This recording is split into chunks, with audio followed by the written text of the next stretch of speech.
te traemos el resumen y final de Los renglones torcidos de Dios, una película de intriga y thriller basada en la novela homónima de Torquato Luca de Tena. La protagonista, Alice Gould Bárbara Lennie, se interna en un hospital psiquiátrico para investigar un crimen y descubrir quién es el verdadero asesino. Resumen de Los renglones torcidos de Dios. La trama de Los renglones torcidos de Dios gira en torno a la historia de Alice Gould, una mujer que se interna en un hospital psiquiátrico de Castilla por paranoia bajo el pretexto de haber intentado envenenar a su marido.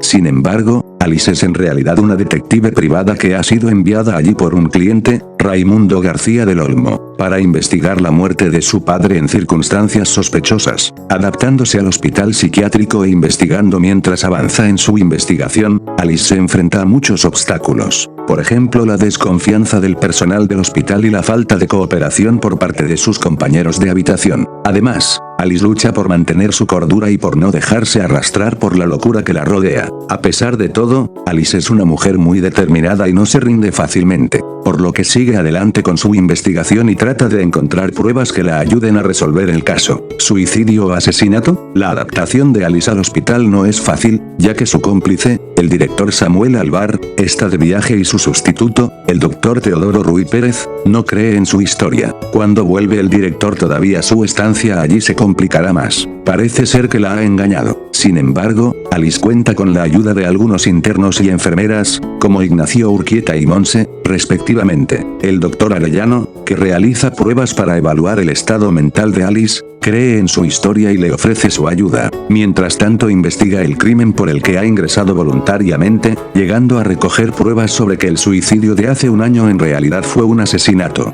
Pero cuando va a presentarlas todo se desmorona y acaba enviada a aislamiento por un brote psicótico. Atando cabos. Empieza a atar cabos y considera que el director y su marido han urdido un complot para encarcelarla y quedarse con su dinero. La teoría cobra fuerza cuando Samuel no quiere llamar a la policía para verificar su historia, pero convence a un enfermero para que vaya a la comisaría a denunciar por allí. Allí el inspector corrobora su acusación cuando descubre que el dinero ha sido sustraído de sus cuentas mientras estaba en el centro psiquiátrico. Incluso llega a considerar que el periódico con el que inició su investigación había sido falsificado. También considera que su marido, cuando supuestamente le engañó para que firmara el ingreso en el hospital, en realidad lo estaba haciendo conscientemente engañándola. ¿Y qué ha ocurrido con su cliente? Porque al igual que su marido y el doctor Donadio, han desaparecido. La teoría del director Samuel cree que Alice estaba intentando envenenar a su marido poco a poco y él, al descubrir el veneno, lo provocó contra ella para asegurarse que era lo que se temía.